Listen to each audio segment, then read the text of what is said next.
지난 시간에 로마서 8장을 통해서 성령 안에서 누리는 자유에 대해서 말씀을 나누었습니다. 그리고 성령 안에서 탄식, 세 가지 탄식이 있는데 22절부터 피조물의 탄식,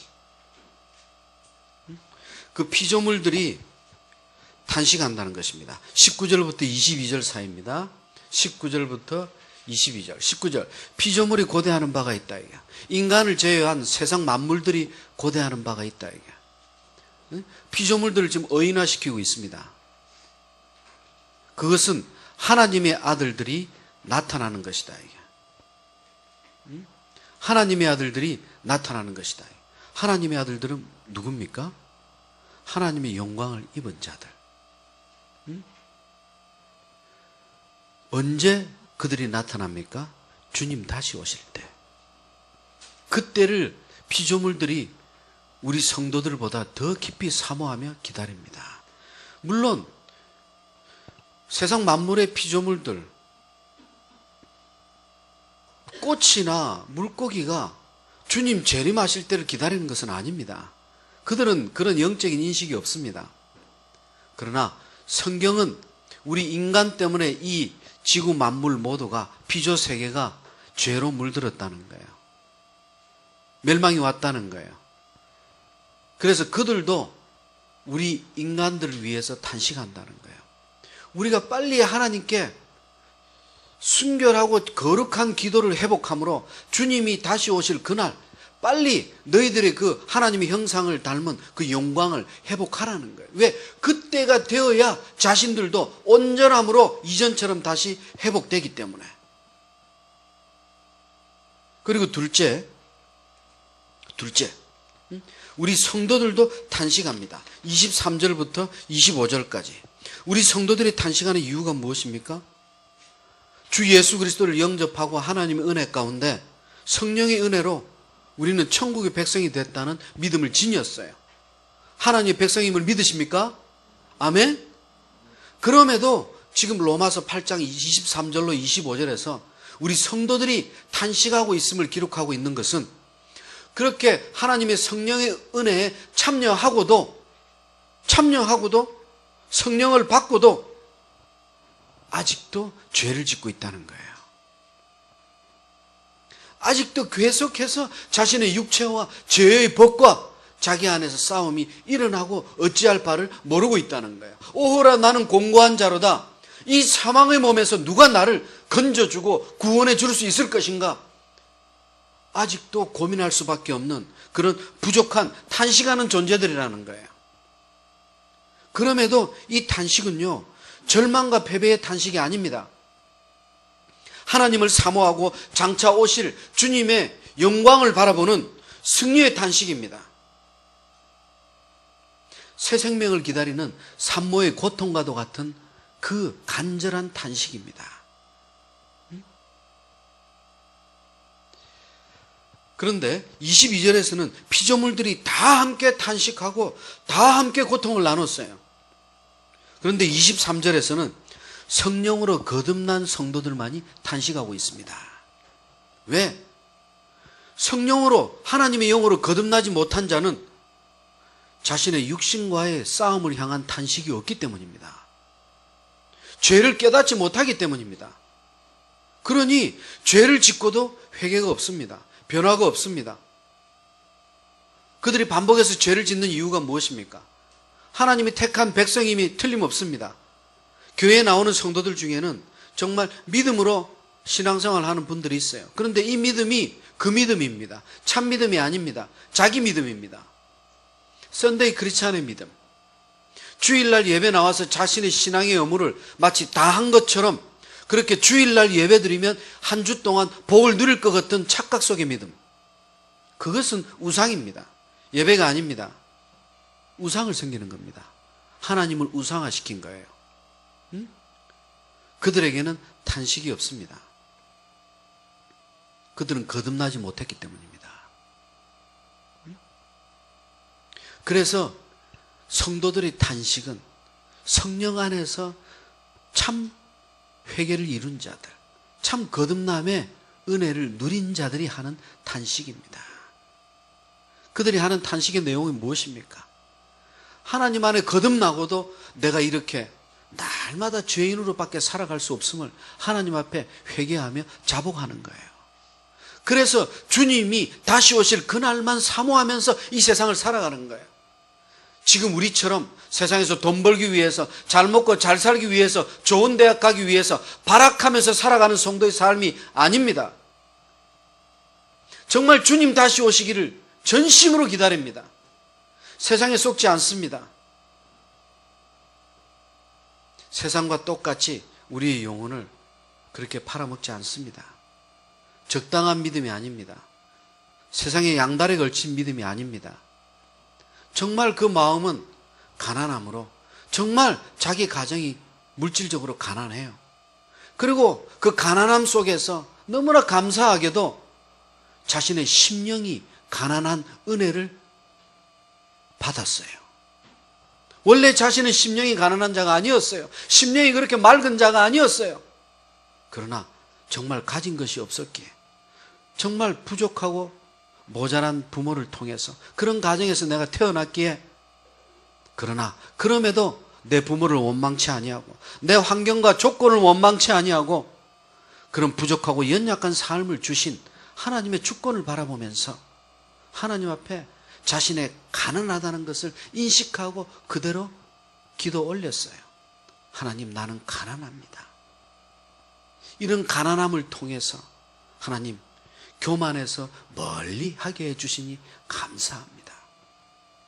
하나님, 더도 말고 덜도 말고 오늘처럼 지나온 시간들처럼 부하게도 마옵시고 궁하게도 마시옵소서. 하나님, 제가 더 지금보다 부하게 되면, 더 물질적으로 풍족하게 되면 하나님을 멀리할까 하며, 내가 지금보다 더 힘들고 배고파진다면 하나님 앞에 죄를 지을까 두렵습니다. 그러니 하나님,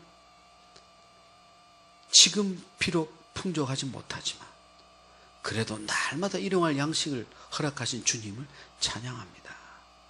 이것이 하나님이 원하시는 믿음이에요. 그런데 일부 교회들은 거짓으로 가르칩니다. 하나님께 나오기만 하면 모든 문제가 다 해결된다고 합니다. 질병이 떠나가고 고민 근심이 떠나가고 내 삶의 문제들이 다 해결된다고 이야기합니다. 그러나 성경 어디에도 그렇게 기록한 데는 없습니다. 오히려 주님을 믿으면 믿을수록 세상의 핍박과 삶에서 고난은 더 커집니다. 내 인생이 더 힘들어집니다. 왜? 세상은 천국을 싫어하기 때문입니다. 세상은 예수 그리스도를 멀리하기 때문입니다. 그러니 내가 세상 속에서 멀어지고 있고, 내가 세상 속에서 비난을 받고 있다는 것은, 내가 세상 속에서 핍박을 받는다는 것은 내가 세상과 분리되었다는 증거요, 내 안에 주님이 살아계신다고 하는 증거입니다. 그래서 고난 속에서 기뻐할 수 있는 거예요. 얼마나 감사합니까? 내게 주어진 부족함과 연약함이 하나님께 감사의 조건이 될 수 있다는 것, 그것으로 하나님께 영광을 돌릴 수 있다는 것, 얼마나 감사합니까? 그렇다면 이 중에 감히 하나님 앞에 또 다른 기도 제목을 올릴 자가 있을까요? 없을 것입니다. 밥 한 끼 구하지 못해서, 한 끼 식사가 없어서 정말 생명 앞에서 기도해 본 경험이 없다면, 그리고 정말 예수 그리스도 때문에 죽음과 맞바꿀 만한 그런 고난과 핍박이 없었다면 우리는 하나님 앞에 믿는다 아직 말할 수 있는 자격이 없을 겁니다. 여러분, 24절 보세요. 우리가 소망으로 구원을 얻었습니다. 소망으로 구원을 얻었다는 것은 소망 안에서 구원을 얻었다는 거예요. 우리의 소망은 눈에 보이는 것이 아닙니다. 우리의 믿음 또한 눈에 보이는 것이 아닙니다. 우리의 소망과 우리의 믿음과 우리가 바라는 신령한 복은 장차 올 소망이기 때문입니다. 그날의 영광이기 때문입니다. 주님 다시 오실 그날에 구할 수 있는 바로 그 귀한 것이기 때문입니다. 오늘날 우리 많은 성도들이 고난 속에서 쉽게 좌절하고 세상 속에서 취업이 안 돼서 그리고 돈을 벌지 못해서 그렇게 쉽게 인생을 포기하고 심지어 세상에 집착해서 그렇게 살다가 조금 불편해지면 생명을 버리고 자살을 택하는 성도들도 많이 있습니다. 교회 안에서도 자살이 일어나고 있다는 이야기를 우리는 쉽지 않게 들을 수가 있습니다. 여러분, 이것은요, 믿음을 잘못 붙들고 있기 때문입니다. 보이지 않는 앞으로 얻게 될 참된 소망이 아니라 지금 당장 얻고자 하는 육체적인 소망에 자신의 믿음을 두고 있기 때문입니다. 조금 힘들어지면 견디지 못합니다. 울고불고 난리칩니다. 통성으로 기도하면서 한 달, 두 달 작전기도 제목으로 세워놓고 안 주면 마치 죽일 듯이 달려듭니다. 새벽부터 철야까지 잠 못 이루면서 자신의 목적을 달성하기 위한 기도에 생명을 바칩니다. 한편으로 그것을 또 거룩하다 하는 자들이 있어요. 마치 세상 사람들이 돈 벌기 위해 목숨 바치듯이 하나님께 자신의 기도 제목을 올려놓고 목숨 걸고 나무 뿌리 뽑듯이 그렇게 새벽부터 철야까지 기도합니다. 그것이 신령한 기도요, 대단한 믿음이라고 또 칭송을 받습니다. 아닙니다. 참 믿음은 우리의 눈에 보이는 기준에 있는 것이 아닙니다. 보이지 않는 하나님께서 판단하십니다.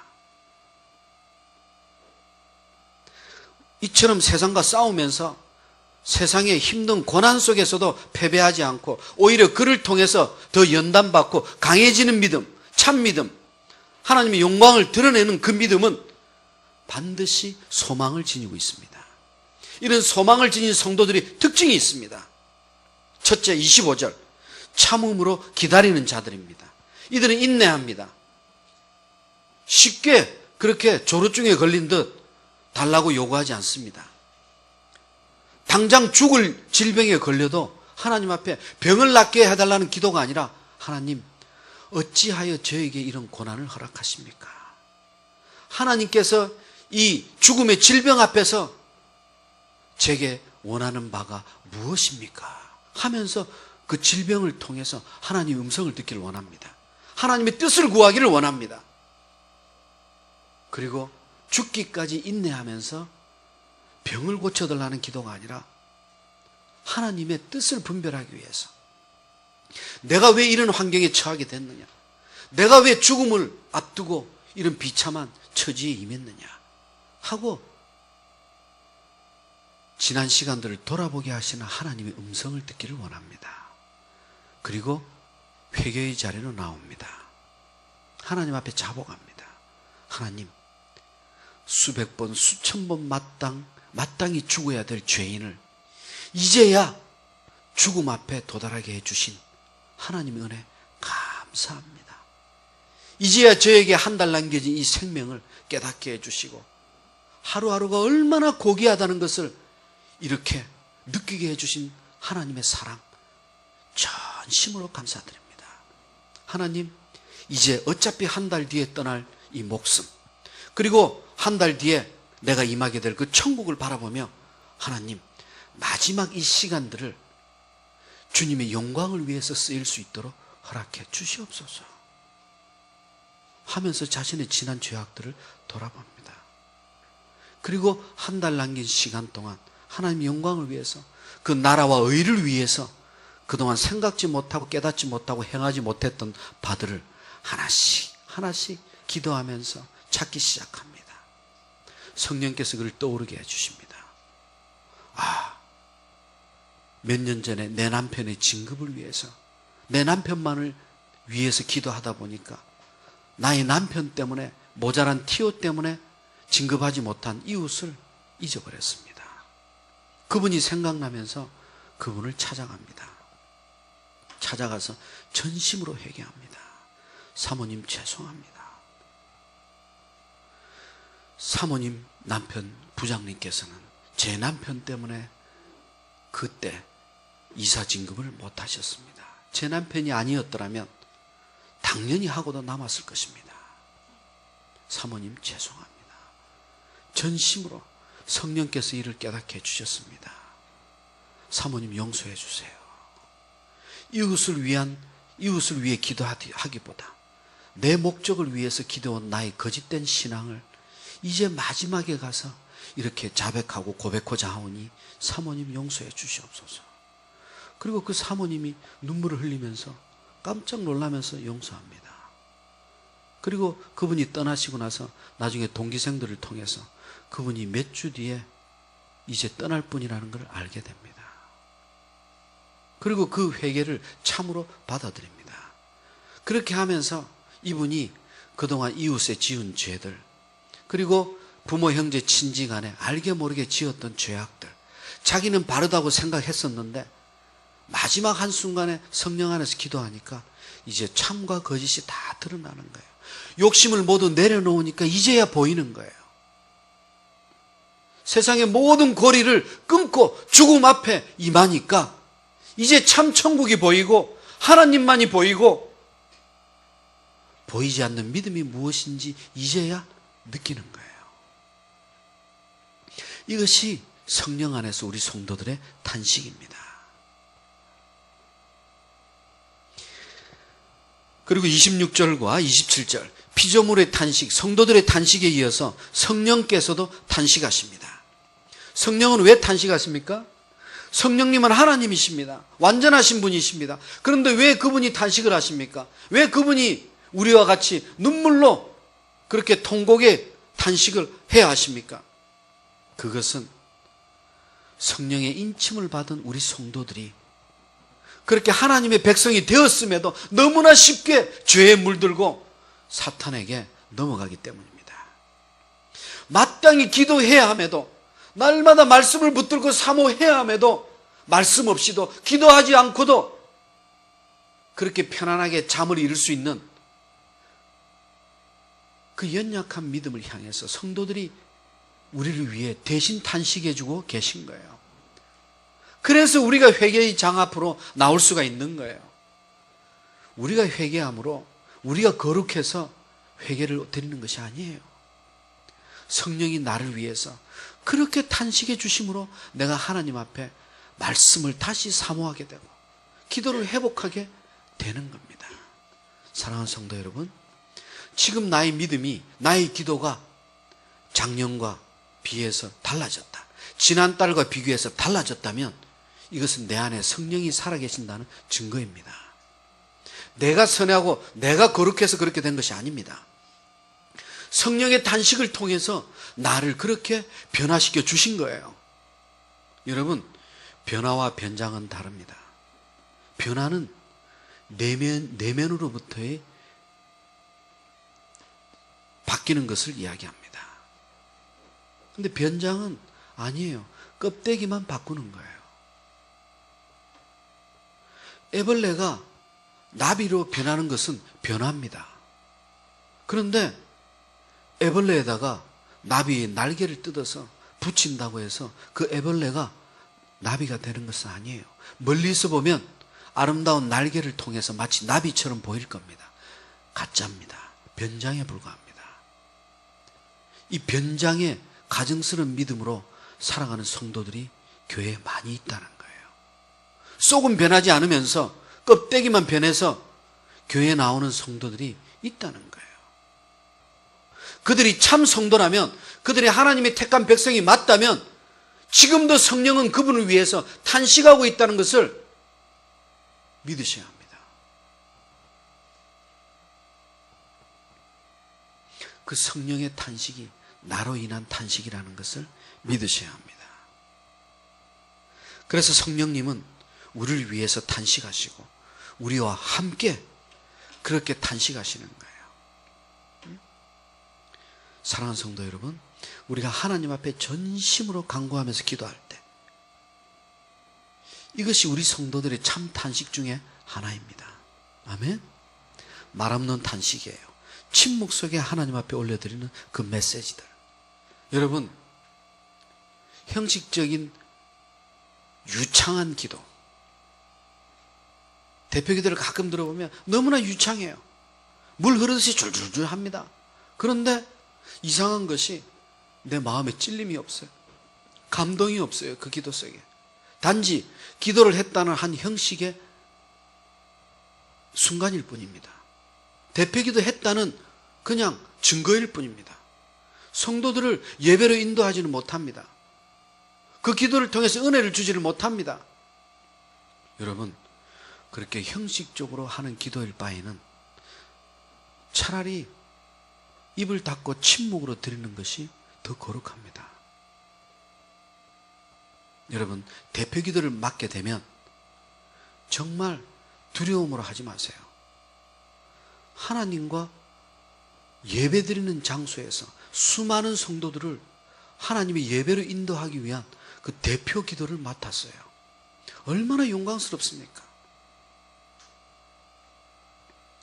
예수님 당시의 제사장들은 그 당시 유대인들 중에 제사장들이 2만 명이 넘었어요.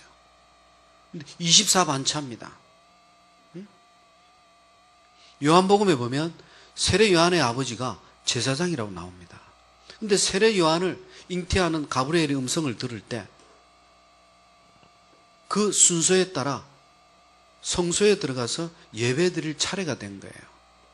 그런데 여러분, 2만 명이 성소에 직접 들어가서 예배드릴 순서를 기다리고자 하면요, 평생 가도 한 번도 들어가지 못하는 사람이 더 많습니다. 이렇게 영광스러운 자리가 예배를 인도하는 자리요, 예배를 위해서 기도하는 자리요, 예배를 위해서 찬양하는 자리입니다. 그런데 찬양할 때는 하나님을 향한 기쁨과 감격이 없어요. 기도할 때도 하나님을 향한 감사와 감격이 아니라 두려움과 어떻게 하면 성도들한테서 이 위기를 벗어날 수 있을까? 많은 사람 앞에 서서 이 순간을 어떻게 회피할 수 있을까? 생각하면서 이 문구 저 문구 끼워 맞추면서 1박 2일, 2박 3일을 쩔쩔맵니다. 그래서 그 기도 속에는 성도들을 향한 은혜와 그 심령을 여는 능력이 나타나지 않는 거예요. 단지 형식적으로 한순간을 모면했을 뿐이에요. 누구든지 이런 과정을 겪게 됩니다. 그러나 지혜로운 자일수록, 복된 자일수록 그 순간이 짧아집니다. 빨리 회복됩니다. 일어납니다. 그러나 그 변화는 반드시 진실된 삶을 통해서 나타나게 되어 있습니다. 그 열매가 나타나지 않는다는 것은 아직 자신의 삶이 변화되지 않고 있다는 것을 증거하는 거예요. 아직도 내 삶이 세상 속에 있다는 것을 드러내는 거예요. 절대 속일 수가 없습니다. 말씀과 기도와 찬양 앞에서 우리의 심령을 감출 수가 없습니다. 있는 그대로 드러나게 되어 있습니다. 왜? 성령의 역사이기 때문입니다. 하나님 안에서는 거짓이 없기 때문입니다. 하나님 안에서는 참 빛들만이 드러나기 때문입니다. 그래서 성령님이 우리를 위해서 탄식하고 계시는 거예요. 이 성령님의 이 탄식은 하나님의 뜻입니다. 그리고 28절, 모든 것이 하나님 안에서는 합력하여 선을 이룬다. 많은 대부분의 성도들이 여기서 선을 착하고 아름다운 긍휼을 베푸는 걸로 문자적으로 알고 있어요. 아닙니다. 여기서 선은 성도들의 구원의 완성, 주님 다시 오실 때 그 영화로움을 이야기합니다. 성경을 문자적으로 그렇게 해석을 해서 위험할 때가 아주 많이 있습니다. 그래서 이 본문의 메시지는 하나님의 섭리에 대한 놀라운 신비의 메시지입니다. 우리 성도들은 날마다 부족합니다. 실패합니다. 날마다 또 죄를 짓습니다. 그리고 넘어집니다. 그럼에도 하나님은 우리의 삶의 궁극적인 열매를 영화로움, 천국의 백성에서 배제시키지 않는다는 거예요. 아멘? 이를 또 문자적으로 듣고 날마다 죄를 반복하는 분들이 있어요. 회개 없는 분들이 있습니다. 아닙니다. 여기서 하나님의 영화를 얻을 자들은 날마다 전심으로 회개하는 자들을 이야기합니다. 하나님 앞에 참 믿음을 지닌 자들, 가증스런 거짓 믿음, 변장한 믿음이 아니라 세상과 구별된 믿음. 자기에게 슬픈 일이 있을 때, 자기에게 희노애락이 닥칠 때, 새로운 일이 닥칠 때마다 세상적으로 판단하지 않습니다. 하나님이 왜 나에게 이런 아픔을 주실까? 왜 나에게 이런 기쁨을 허락하실까? 왜 나에게 이런 풍요로움을 주실까? 한순간 한순간 거기서 내 감정에 끝나는 것이 아니라 그 감정의 열매들을 하나님의 섭리로 돌리면서 하나님의 뜻을 구합니다. 이를 통해서 하나님이 기뻐하시는 일이 무엇일까? 하나님이 원하시는 것이 무엇일까? 하나님이 내 삶을 통해서 어느 면을 통해서 내게 나를 하나님의 도구로 이용하실 것인가? 그런 분들은 말씀을 사모합니다. 기도하기를 사모합니다. 그리고 형식적인 기도가 아니라 자신의 기도의 연약함을 놓고 갈급해하면서 하나님께서 자신의 기도하는 심령을 열어주시기를 날마다 간구합니다. 거룩한 심령이죠. 세상을 살면서도 천국을 사랑하는 자들입니다. 그 열매는 가정에서 나타납니다. 그분들이 부모일진데 자녀들에게 점점점 더 변화되는 향기를 드러냅니다. 그 심령이 자녀들일진데 점점점 거룩하고 신령한 향기를 부모들에게 뿜어줌으로 부모에게 그 자녀에 대한 신뢰를 쌓게 만듭니다. 부모와 자식 간에 그렇게 복되고 신령한 복 안에서 천국을 누리는 거예요.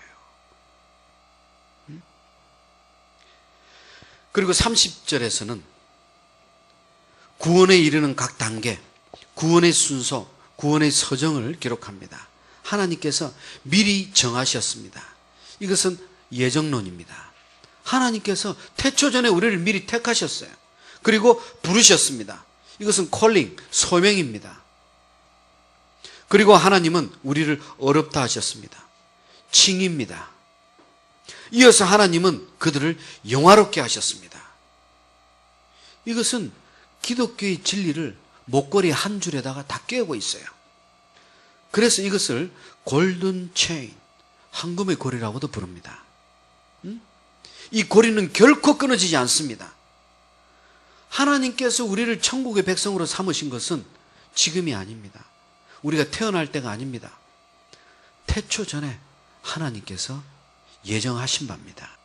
그리고 우리를 부르셨습니다. 아멘? 여러분, 아멘으로 끝나는 것이 아니라 목사만 사명을 허락하시고 주의 일꾼들만 소명을 주신 게 아니에요. 하나님의 백성들 모두에게는 소명이라고 하는 책임이 부여되어 있습니다. 아멘? 하나님이 우리를 부르셨다는 것은 우리에게 임무를 맡기셨다는 거예요. 이미 천국의 백성으로는 이미 예정하셨어요. 이미 예정을 통해서 모든 것을 다 얻었어요. 그리고 나서 우리를 부르심은, 우리를 소명하심은 땅끝까지 복음을 전하는 일에 네가 이 땅에 살아 생전에 그곳에 너의 전심을 기울이라는 거예요. 그런데 이 복음에 우리의 사명을 걸고 생명을 걸고 우리의 전심을 거는 성도들이 이제 많지가 않다는 거예요. 어려울 거 없어요. 달라진 것 없습니다. 처음으로 돌아가면 됩니다. 주님이 하셨던 그 메시지를 다시 회복하시면 됩니다. 초대교회로 돌아가면 됩니다. 말씀과 기도로 다시 돌아가면 됩니다.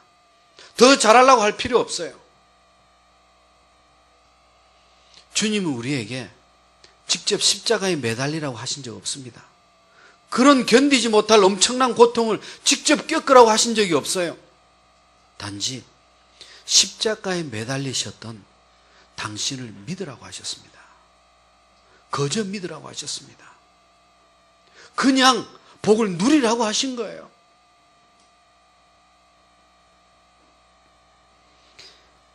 여러분, 우리를 정하시고 부르시고 어렵다 하시고 영화롭게 하셨다. 이 시제가 모두 과거형입니다. 우리를 예정하신 거 이미 태초전에 하셨어요. 과거형 이해가 됩니다. 우리를 부르신 거, 주님을 영접하게 하셨던 그 순간에 우리에게 소명을 주셨다는 거 이해됩니다. 어렵다 하셨습니다. 그런데 우리는 아직 영화로운 몸이 아닙니다. 우리는 아직 썩어질 육신을 갖고 있습니다. 주님 다시 오실 때 우리 영화롭게 됩니다. 그럼에도 불구하고 지금 바울은 우리의 몸이 이미 영화를 얻었다고 과거형을 쓰고 있습니다. 왜? 하나님께서 우리를 택하셨음이 분명하다는 거예요. 하나님께 택함 받은 자는 비록 주님 이 땅에 다시 오시지 않았지만 언제 오시든지 천국으로 들림을 받을 자들이라는 거예요. 이미 영화를 받은 바나 다름없다는 거예요. 이 세상에서 감히 감당치 못할 하늘의 신령한 복들을, 모든 축복들, 그 영원한 것들을 우리는 이미 다 받은 자요. 단지 안타까운 것은 누리지를 못하고 있다는 거예요. 왜?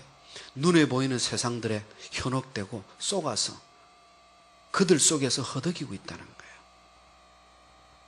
그들과 경쟁하면서 그들보다 나은 삶, 세상보다 권위 있는 삶, 세상보다 더 누리는 삶을 쫓아가는 어느새 세상의 영으로 지금 물들고 있다는 거예요. 여러분, 성도라고 하는 말은요, 헬라어로 하기오스, 구별된 자란 뜻입니다. 거룩한 자는 구별된 자란 뜻입니다. 세상과 우리는 분리되어야 합니다. 세상과 싸워서 이기더라도, 세상 속에서 이길지라도 분리된 자로 이기셔야 합니다. 세상에 물들면 안 됩니다. 우리가 받을 영화는 이미 받은 것입니다. 이 모든 것들이 반드시 이루어질 것이기 때문입니다. 그리고 8장의 마지막 단락 31절부터 39절은 이 8장의 결론부입니다. 승리의 창가입니다. 하나님의 절대적인 사랑을 입은 우리 성도들의 감격에 찬 승리의 창가입니다. 여기서는 5가지 질문을 기록합니다. 첫 번째, 31절. 그런즉 이 일에 대해서 우리가 무슨 말을 하리요? 이 일은 무슨 일입니까? 예수 그리스도의 십자가 사역을 이야기합니다. 십자가 복음을 이야기합니다. 우리는 이 복음에 대해서 말할 자격이 없다는 거예요. 왜? 하나님의 전적인 은혜로 우리의 공로나 우리의 노력 없이 우리의 율법적인 행위가 아니라 하나님의 전적인 은혜로 십자가를 믿게 하시고 복음의 백성이 되게 하시고 하나님의 백성으로 인을 치셨다는 거예요. 우리가 행한 바는 아무것도 없다는 거예요. 그래서 우리는 하나님 앞에 빚진 자요, 아무 말할 자격이 없다는 것입니다. 아멘? 두 번째 질문은 31절 하반절. 만일 하나님이 우리를 위하셨으면 누가 우리를 대적할 것이냐? 하나님이 그렇게 우리를 택하시고 우리를 사랑하시는데 감히 누가 덤벼보라 이게. 누구든지 나오라 이게. 누가 감히 하나님이 택한 자를 끊을 수 있겠느냐? 응? 승리의 확신이죠. 이런 믿음이 있어야 합니다. 이전에 이런 믿음이 있었던가요? 이런 확신이 있었던가요? 늦지 않았습니다. 과거가 중요한 것이 아니라 지금 우리는 누려야 합니다. 이제부터가 중요합니다. 그리고 이에 대한 답변이 35절로 39절에 기록됩니다. 35절 보세요. 누가 우리를 그리스도의 사랑에서 끊으리요? 39절 하반절. 우리 주 그리스도 예수 안에 있는 하나님의 사랑에서 그 누구도 끊을 수가 없다는 거예요. 없다는 거예요. 그 누구도 끊을 수가 없습니다. 우리가 붙드는 것이 아니라 하나님께서 우리를 택하시고 우리를 붙드셨기 때문입니다. 그럼에도 세상 속에서 허덕이며 지쳐서 내 생명을 포기할 자가 있겠습니까? 그럼에도 하나님의 백성이 자살할 수가 있겠습니까? 절대 그런 일이 일어나지 않습니다. 자살을 한다는 것은 내 안에 성령이 없다는 뜻입니다. 왜? 우리의 생명을 주신 분은 하나님이시요, 거두를 자도 하나님, 오직 하나님이시기 때문입니다. 생명의 주권은 오직 하나님께만 있습니다. 32절, 독생자인 자기 아들을 아끼지 않고 우리를 위해서 값없이 주신 분이 바로 하나님이다. 하나님이 가장 귀하게 여기시는 독생자 예수 그리스도, 하나밖에 없는 아들, 이 세상에서 가장 고귀하신 당신의 외동아들 예수 그리스도, 그분을 우리를 위해서, 아니 나를 위해서 주셨다는 것은, 이것은 사랑의 완성입니다. 하나님 사랑의 극치입니다. 하나님이 이 세상에서, 아니 영원히 나를 위해서 아낄 것이 하나도 없다는 것을 증거하고 있는 것입니다. 이미 자신의 가장 고귀하고 값어치 있는 독생자 예수 그리스도를 내어주셨습니다. 그런 분이 더 이상 무엇을 우리에게 아끼시겠습니까? 무엇을 주지 못하시겠습니까? 문제는 우리가 그런 위대하신 분, 그런 신령한 복을 주시고자 하는 하나님을 향해서 그런 신령한 복을 받고자 하고 기도하는 것이 아니라 세상을 기도하고 있기 때문입니다. 세상과 똑같은 썩어질 것을 기도하고 있기 때문입니다.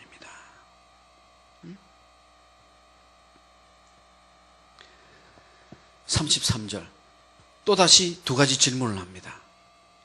누가 능히 하나님께서 택한 자들을 고발할 것이냐. 하나님이 재판장이십니다.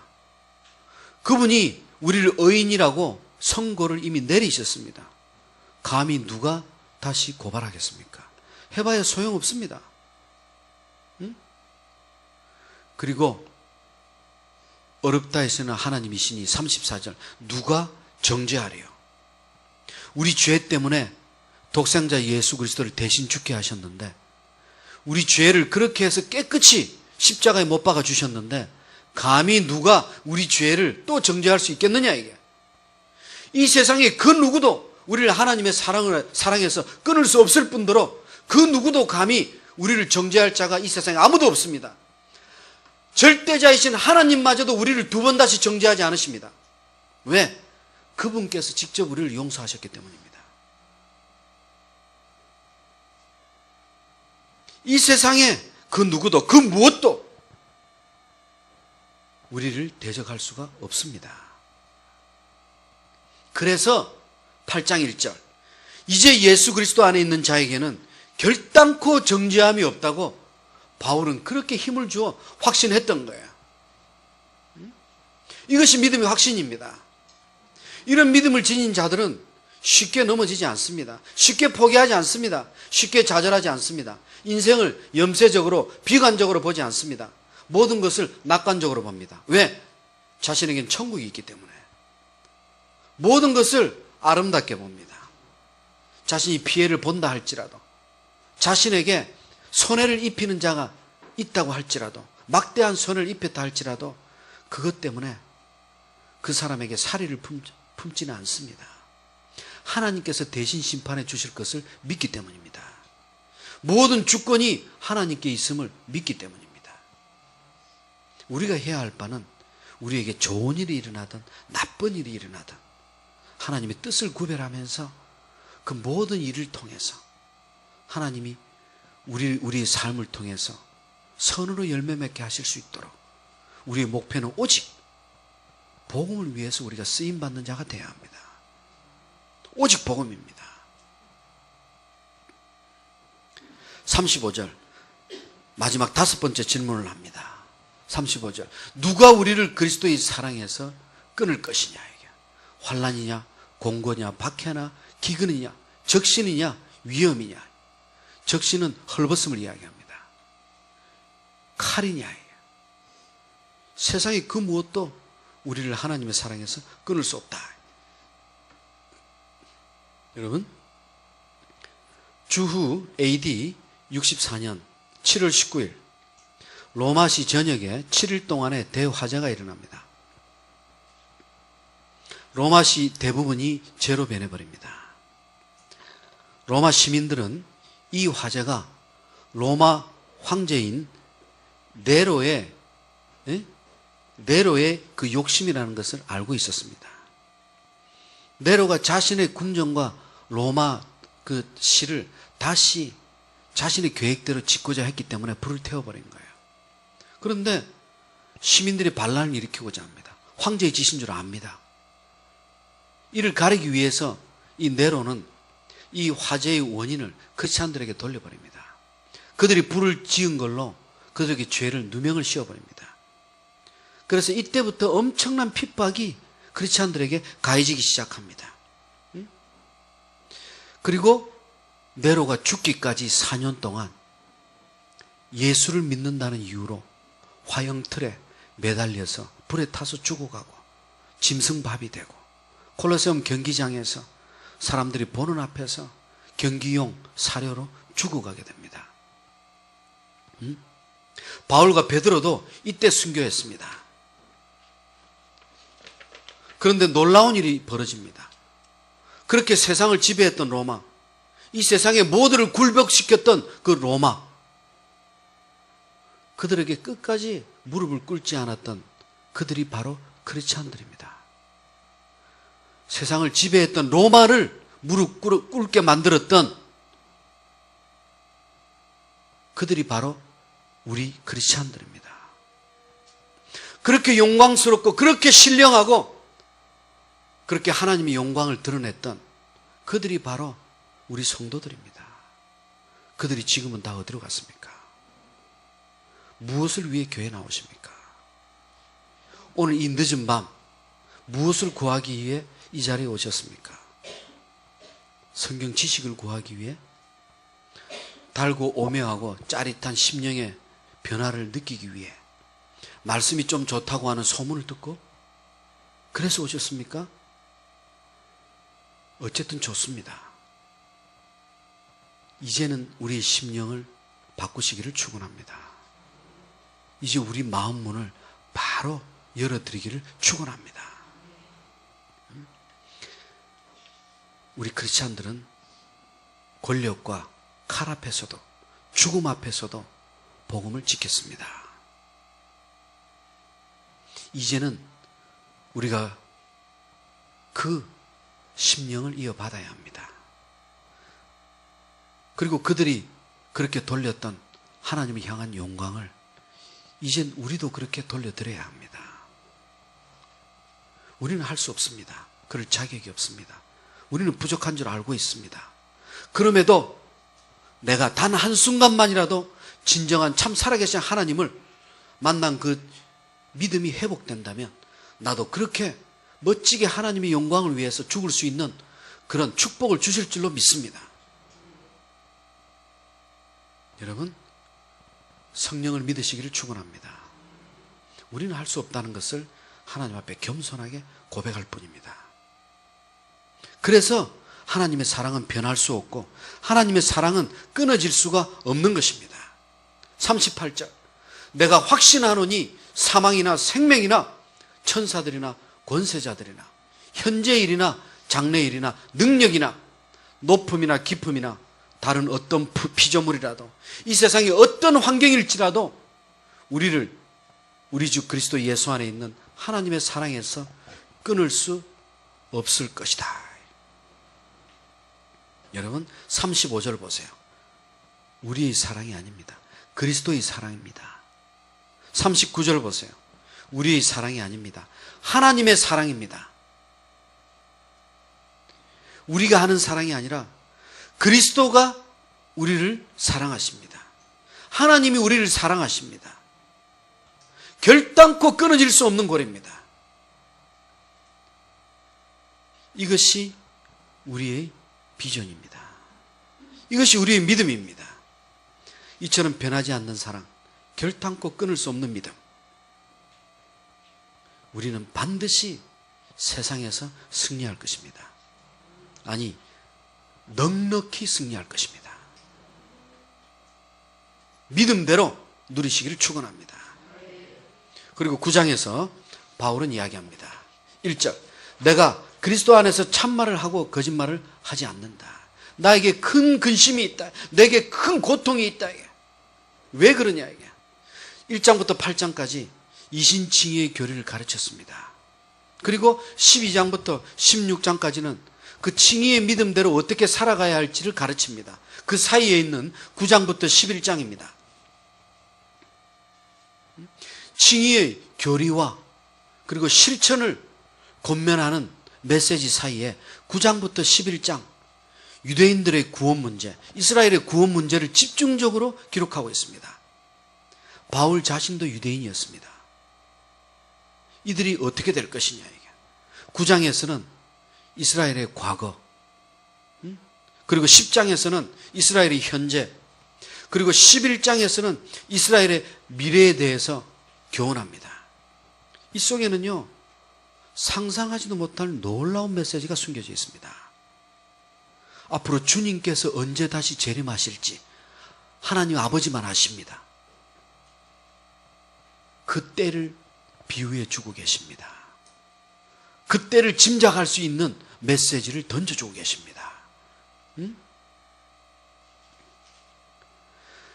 지금 이 이스라엘의 구원 문제에 대해서 기록하고 있는 바울의 메시지는 이들이 어떻게 해서 하나님을 버렸고, 버리기 전에 이들이 어떻게 해서 하나님께 택함을 받았고, 이들이 어떻게 해서 하나님을 버리게 됐으며, 그리고 그로 인해서 이방인들이 복을 어떻게 누리게 됐고, 그리고 앞으로 미래에는 이 이스라엘이 하나님께 지금은 버림받고 있는 이 이스라엘, 그리고 이스라엘 대신 하나님의 신령한 복을 누리고 있는 이 이방인들, 우리 성도들, 이들이 앞으로 어떻게 될 것인가를 11장에서 기록하고 있습니다.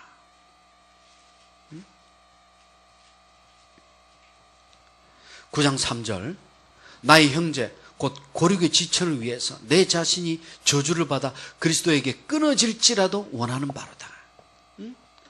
지금 이스라엘은 자신의 동족입니다. 같은 핏줄입니다. 부모 형제가 다 그쪽입니다. 그러나 그들은 하나님을 버렸습니다. 왜? 하나님의 아들이 예수를 믿지 않았기 때문입니다. 주님을 십자가에 못 박아 죽였습니다. 바울은 지금 자신의 심령을 찢는 심정으로, 하나님, 내가 그리스도에게 끊어질지라도, 내가 대신해서, 이스라엘 대신해서 지옥불에 떨어질지라도 내 동족들을 향해서 이 복음을 반드시 전파해야 되겠다는 거예요. 그만큼 동족들을 사랑하는 거예요. 모세도 출애굽기 32장 32절에서 주님께서 기록하신 이 책에서 내 이름을 지워버려 주시옵소서. 그 정도로 자기 백성들을 사랑했습니다.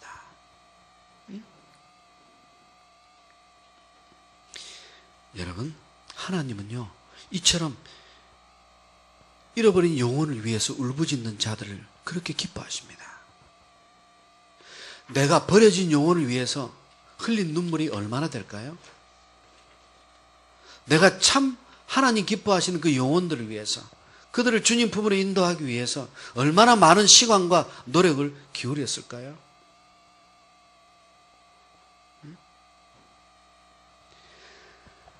4절 보세요. 그들은 이스라엘 사람이라. 그들을 유대인이라고 하지 않습니다. 이스라엘 사람이라고 합니다. 왜 그럴까요? 이스라엘이라고 하는 것은 하나님께 택한 민족이란 뜻입니다. 그것을 강조하고 있습니다. 그렇게 된 이스라엘 백성들이 8가지 특권들, 하나님께서 특별한 축복을 주셨다는 거예요. 그것이 무엇입니까? 4절, 그들에게는 첫째, 양자됨과, 두 번째, 하나님의 영광과, 세 번째, 언약들과, 네 번째, 율법과, 다섯 번째, 예배와, 여섯 번째, 약속들, 그리고 일곱 번째, 5절, 조상들, 언약의 조상들, 그리고 마지막으로 가장 큰 영광이죠. 육신으로 하면 그리스도 메시아께서 너희들 혈통을 통해서 태어나셨다. 이 8가지 엄청난 하늘의 특별한 복을, 특권을 주셨다. 이게. 이 세상에 그 어떤 민족도 그 어떤 나라도 너희들과 같은 이런 영광을 누린 민족이 없다. 그래서 바울이 슬퍼하는 거예요. 그래서 바울이 심령을 찢고자 하는 거예요. 그래서 바울이 견딜 수 없는 거예요. 이 세상에 그 누구도 누리지 못할 이런 신령한 복을 갖고도 이들은 오히려 이방인들에게 주님을 전하기는커녕 그분을 죽여버렸습니다. 다른 자들도 아닙니다. 하나님이 택한 백성이 하나님의 아들을 죽여버렸습니다. 바울 자신도 그 살인자 안에 함께 있었습니다. 그리고 자신은 주님을 영접하고 새 생명을 얻었습니다. 그래서 자신의 동족들이 더 불쌍한 것입니다. 자신만이 아니라 동족들도 주님을 믿고 하나님께서 특별히 허락하신 이 8가지 영광의 축복들을 전심으로 누리게 될 날을 지금 기다리는 거예요. 6절, 그러나 하나님의 말씀이 폐하여진 것 같지는 않도다. 무슨 뜻입니까? 이것은 그렇게 많은 특권을 받은 민족들이 오히려 하나님의 아들을 죽였다 이게. 그렇다면 하나님의 진리, 하나님의 말씀은 있으나 마나한 것이 아니냐 이게.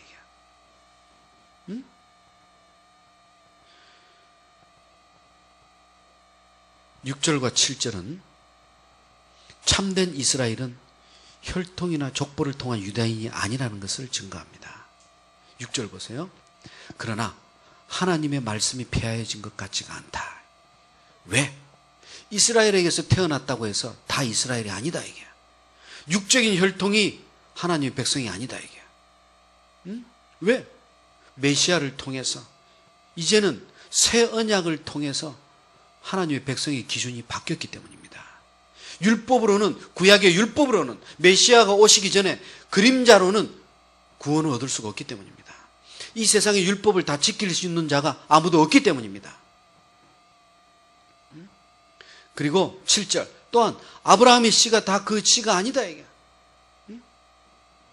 아브라함에게서 태어난 자녀라고 해서 다 아브라함의 자녀가 아니다 이게. 그래서 이스마엘 아브라함에게서 태어났지만 하나님 택한 자녀가 아니다 이게. 그를 통해서 메시아가 올 것이 아니다 이게.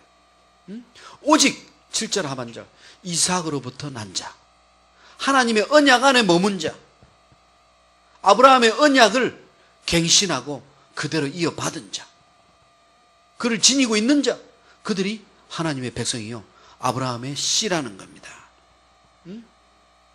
9절 바랄 수 없는 중에 인간의 힘으로는 도저히 아이를 낳을 수가 없는 100살이 다 돼서야 그 부부들에게 내년 이때의 사라에게 아들이 있을 것이다. 이것이 약속의 말씀이다 이게. 인간의 이성과 지식으로는 믿을 수가 없는 메시지다 이게. 눈에 보이는 하나님이 아니다 이게. 보이지 않는 하나님께서 인간의 상식으로는 믿을 수 없는 언약을 하셨고 그런 믿음을 붙들고 있는 자가 하나님의 백성이다 이게. 그리고 그 믿음은 인간이 자신의 자각으로 믿을 수 있는 것이 아니라 성령의 은혜로만이 그 믿음을 붙들 수가 있는 것이다 이게. 10절에서는 그뿐 아니다. 다른 증거가 또 있다. 아브라함의 예는 아무것도 아니라는 거예요. 아브라함에게서 태어난 이삭과 이스마엘. 이스마엘은 여종을 통해서 태어났기 때문에 하나님의 언약의 백성이 아니 될 수도 있어요. 본 아내인 사라를 통한 자녀만이 그럴 수가 있습니다. 그러나 이삭의 아들은 다르다 이게. 에서와 야곱의 경우는 어머니의 배에서 태어나기도 전에, 잉태되기도 전에 하나님께서 야곱을 택하시고 에서는 유기시키셨다 이게. 이것은 무슨 이유냐 이게. 어머니의 태중에서 이 아이들이 아무것도 선을 행한 일도 없고 죄를 지은 일도 없어요. 그런데 왜 하나는 하나님의 백성으로 삼으시고 하나는 버리셨나 이게. 왜 그러냐 이게. 도대체 이유가 무엇이냐 이게. 하나님 왜 그렇게 똑같은 쌍둥이인데 사람을 차별하시느냐 이게. 똑같은 부모 밑에서 태어났습니다. 오히려 형이 더 큰 복을 상속받아야 함에도 불구하고 큰 자가 어린 자를 섬길 것이라 말씀하셨다. 이게. 그 답은 11절 세 번째 줄. 하나님의 뜻이 행위로 말미암지 않고 오직 부르시는 이로 말미암아 서게 하기 위함이다. 이 말씀은 정말 중요한 진리입니다. 아무런 비교 조건이 없습니다. 인간적인 조건이 없는 상태에서 하나는 택하고 하나는 유기하셨습니다. 이것은 하나님의 절대적인 주권입니다. 이 부분에 대해서는 우리는 할 말이 없습니다. 똑같은 예가 있습니다. 누구는 장군의 아들로 태어나게 하시고, 누구는 쫄병의 아들로 태어나게 하시고, 누구는 장관의 아들로 태어나게 하시고, 누구는 청소부의 아들로 태어나게 하시고. 이것은 하나님의 주권입니다. 우리가 선택한 부모가 아닙니다. 우리가 택한 환경이 아닙니다. 내가 좋아서 그 길로 온 것이 아닙니다. 하나님이 이 땅에 보내셨습니다. 아멘? 하나님의 주권이기 때문에 우리는 부모의 환경과 조건에 관계없이 부모를 공경해야 합니다. 왜? 보이지 않는 하나님을 공경하듯이 그 하나님의 형상으로 우리를 이 땅에 보내준 통로 대신 부모님을 공경해야만 하기 때문입니다. 눈에 보이는 부모님을 공경하지 않고 보이지 않는 하나님을 공경한다고 껍죽거리는 것은 거짓입니다. 거짓 믿음입니다. 여러분, 부모님께 말대꾸하고 부모님하고 싸우지 마세요. 그 사탄의 행위입니다. 그만큼 부모님하고 친하다는 증거가 될 수 있습니다. 그만큼 부모님과 허물이 없다는 증거일 수도 있습니다. 그런 부모 관계는 괜찮습니다. 우리가 볼 때는 싸우는 것 같지만 두 분은 거의 대화합니다. 왜? 너무 격의가 없고 벽이 없다 보니까 마치 막 자매가 싸우는 것 같아요. 네? 나중에 보면 깜짝 놀라서 아이고 어머님 상처 많이 받으셨죠? 그러면 아니 우리 날마다 그래. 응? 그럼에도 조심은 하셔야 합니다. 부모님이십니다. 아멘? 부모님은 하나님의 형상이요 하나님의 그림자라는 것을 기억하시기 바랍니다. 응? 이것이 바로 하나님의 주권적으로 택한 하나님의 예정결의, 예정론입니다. 응? 우리 인간이 전적으로 타락했기 때문에 하나님의 절대적인 주권으로 택할 수밖에 없는 겁니다. 왜? 하나님께 택함을 받을 만한 자격이 있는 자가 아무도 없어요. 그럼에도 모두가 다 지옥불에 떨어져야 할진데 하나님께서 그 중에서 택하셨다는 것은 이거는 오직 전적인 하나님의 은혜일 뿐입니다. 누가 여기에 대해서 불평하겠습니까? 누가 감히 여기에 대해서 하나님께 변론하겠습니까? 어차피 다 지옥불에 떨어져야 될 자들입니다. 할 말이 없는 자들입니다. 그들 중에서 택한 자를 천국의 백성으로 살리신 거예요. 왜? 천국의 하나님의 백성들이 하나님을 버렸기 때문에, 천국이 하나님의 백성들이 비어져 있기 때문에, 하나님께서 그들을 통해서 경배받으셔야 되기 때문에, 그래서 예수 그리스도 독생자 그 십자가의 보혈을 믿는 자마다 하나님의 백성으로 들림을 받게 하셔서 그들을 통해서 영원히 천국에서 찬양받기를 기뻐하셨던 거예요. 아멘? 하나님께서 우리를 창조하신 이유는요, 우리의 모든 지정이 모든 것을 들여서 하나님을 경배하기 위함입니다. 반대로 하나님은 우리를 통해서 그런 온전한 경배를 받기 위하심입니다. 아멘? 우리가 지금 이 땅을 살아가는 목적도 똑같습니다. 천국에서만 하나님을 경배하는 것이 아니에요. 이 땅에서도 우리의 삶을 통해서 하나님의 영광이 드러나게 해야 됩니다. 하나님을 기쁘게 하는 삶, 하나님께 예배가 되는 삶. 그래서 로마서 12장 1절 너희 몸을 산 제사로 드리라. 이게 산 제사, 너희의 살아있는 삶을 예배로 드리라. 이게 삶에서 그리스도의 향기를 드러내서 하나님의 영광이 되게 하라. 이게 우리는 땅끝까지 복음을 전해야 합니다. 아멘? 여러분, 우리가 복음을 전해도 오히려 역효과가 나타나는 것은 우리의 삶에 향기가 없기 때문입니다. 세상과 구별되지 못했기 때문에, 세상과 똑같이 비춰지기 때문에 세상에서는 더 이상 우리의 능력을 발할 수 없게 된 거예요. 그럼에도 포기할 필요는 없습니다. 이제부터 회복이 되면 됩니다. 이제부터 다시 온전히 거듭나면 됩니다. 우리는 온전히 거듭날 수 없습니다. 성령이 도와주시면 얼마든지 가능합니다. 아멘? 여러분, 하나님께 택하신 아브라함, 이삭, 모세, 다윗, 이 모두는 그들이 거룩해서 그런 것이 아니에요. 하나님께서 그런 그릇으로 택하셨기 때문입니다. 아멘?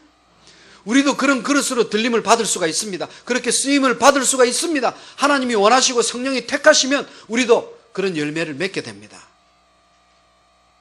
다윗이라고, 아브라함이라고, 모세라고 여러분들 너무 거리를 두고 계시죠? 나는 가까이 감히 다가갈 수 없는, 범접할 수 없는 비범한 인물이라고 착각하고 계시죠? 아닙니다. 우리와 똑같은 성정을 지닌 자요, 똑같이 지옥불에 떨어질 죄인에 불과합니다. 아멘? 단지 내가 그 거룩하고 신령한 복을, 그 사명을 구하지 않았기 때문에 내가 누리지 못하는 거예요. 여러분, 하나님 안에서 큰 비전을 품기를 축원합니다. 그 비전은 참 비전입니다. 세상 것이 아닙니다. 내가 땅끝까지 복음을 전하는 일에 하나님 참 기뻐하시는 진정한 도구 될 수 있도록, 그렇게 이 땅에서의 삶을 하나님 영광을 위해서 마감할 수 있도록, 지금까지는 이를 깨닫지 못했기 때문에 세상 속에서 허덕이는 삶이었지만 이제부터는 더 이상 세상 속에 나의 인생, 나의 삶, 나의 시간들, 나의 것들을 더 이상 세상에 내어주지 않도록 하나님께서 허락하신 것들이에요. 하나님의 영광을 위해서 돌려야 합니다. 아멘? 하나님의 주권, 이 절대적인 주권에 대해서는 14절, 그런즉 우리가 무슨 말을 하리요? 하나님께 불의가 있느냐? 하나님께서 아무 죄도 없는 에서를 분리시키시고 야곱만 예쁘다고 한 것이 그게 악한 일이냐? 이게 그럴 수 없다. 이게 왜? 어차피 다 썩어 죽어야 할 죄인이었다. 이게 오직 감사밖에 없다는 거예요. 그리고 15절, 모세에게 이르시되 내가 긍휼히 여길 자를 긍휼히 여겼다. 이게 불쌍히 여길 자를 불쌍히 여길 것이다. 이게 하나님의 주권이라는 거예요. 아멘? 자, 여기를 한번 쳐다보시기 바랍니다. 혹시 지금까지라도 내 삶을 비관했던 적이 있으셨습니까? 지금 내가 처해진 환경을, 내가 지금 당한 이 삶을 비관하고 출구 없는 끝없는 터널이라고 착각한 적이 있었습니까? 아닙니다. 내가 그렇게 생각했기 때문입니다. 아멘? 하나님은 지금도 내 안에 살아계십니다. 그분은 한시도 나를 버린 적이 없습니다. 내가 잊었을 뿐입니다. 그분 지금도 우리 안에 살아계십니다. 한 영혼도 오늘 회복됨이 없이 떠나기를 주님은 원치 않으십니다. 어제의 삶, 오늘 이 예배당에 오기 직전의 삶까지도 하나님은 달라지고 변화되기를 원하십니다. 더 크고 신령한 복을 누리시기를 원하시는 거예요. 우리의 기도 제목을 더 이상 하나님께 만들지 마세요. 하나님의 의와 그 나라를 위해서 기도하세요. 그러면 우리의 삶은, 우리의 인생은 그분이 대신하십니다. 그분이 내 인생을 대신 살아가십니다. 나는 그분이 예배하신 길을 걷기만 하면 됩니다. 주님이 가시는 그 길을 따라만 가면 될 뿐이에요. 우리는 주님 앞으로 나오지 않고 주님 앞에 참 믿음, 참 헌신의 길을, 하나님 앞에 참 열매를 드리지는 않으면서 온갖 세상의 기도 제목들만 만들어서 기도해 왔습니다. 그것이 우리의 특별 기도였고 새벽 기도였고 철야 기도였습니다. 이제는 달라져야 합니다. 입시철이라고 특별히 기도할 필요가 없습니다. 하나님 앞에 평소대로 하나님의 나라와 하나님의 의를 위해서 기도하시면서 우리 자녀가 입시철이든 우리 자녀가 지금 회사에 입사를 하든 유학을 가든 공부를 하든 어디에 있든 무엇을 하든 하나님의 영광을 위해서 쓰임받는 자녀 되기를 기도하셔야 합니다. 나뿐만이 아니라 우리 가족 모두가 하나님 기뻐하시는 삶을 살아갈 수 있는 하나님의 영광의 삶이 되는 그런 가정이 되게 하여 주시옵소서. 이 기도가 처음이요 마지막이요 전부이기를 축원합니다. 이 안에서 신령한 복이 넘쳐나게 될 것입니다.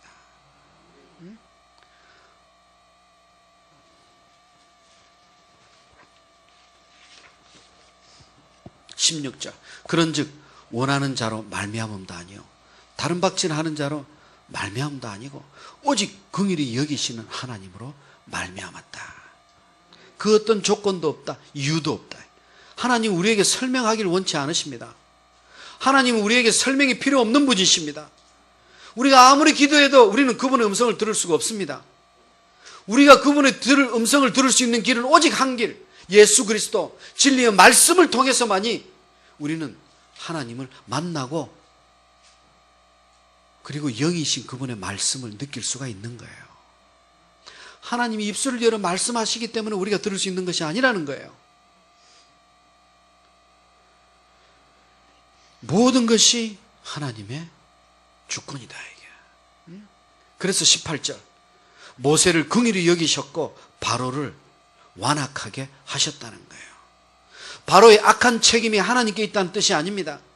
모두가 악한 죄인들입니다.